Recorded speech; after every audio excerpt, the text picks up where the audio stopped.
कहीं कहरवा ऐसान माँ शीतला रिकॉर्डिंग स्टूडियो बिहार शरीफ।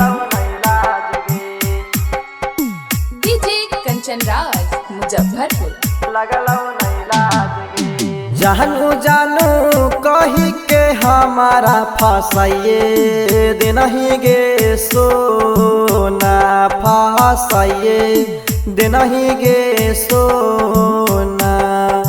जानू जानू कही के हमारा फसाइए दिन ही गे सोना फसाइए दिन ही गे सोना।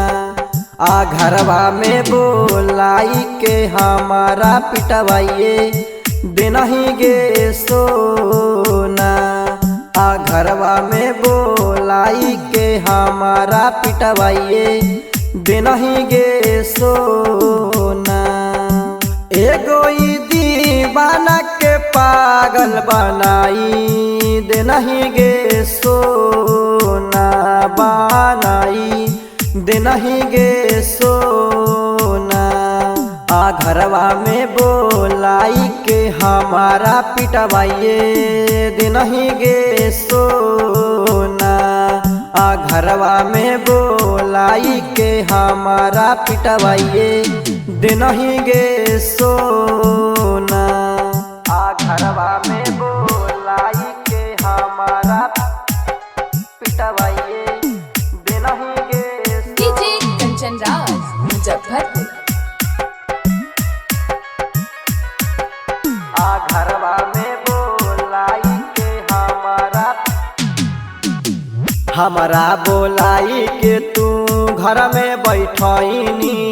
अब बापा भाई से बोल के तू गोड़ा तोड़ा वाहिनी गोड़ा तोड़ा वाहिनी गोड़ा तोड़ा वाहिनी। हमारा बोलाई के तू घर में बैठनी। अब बाबा भाई से बोल के तू गोड़ा तोड़ा वाहिनी। कैलियो की का सुरवाज हमारा थुरवाइए दिन ही गे सोना थुरवाइए दिन ही गे सोना। आ घरवा में बोलाई के हमारा पिटवाइए दिन ही गे सोना। आ घरवा में बोलाई के हमारा पिटवाइए दिन ही गे सोना पिटवाइए दिन ही गे सोना पिटवाइए दिन ही गे डीजे कंचन राज मुजफ्फरपुर।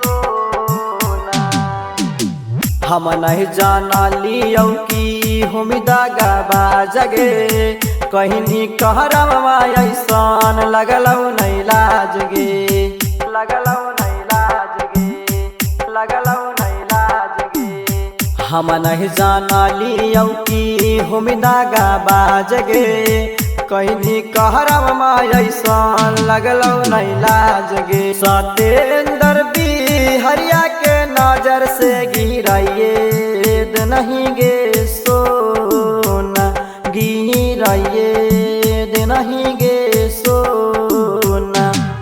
गणेश चौधरिया के नजर से गिराइए नहीं गे सोना। आ घरवा में बोलाई के हमारा पिटवाइए नहीं गे सोना।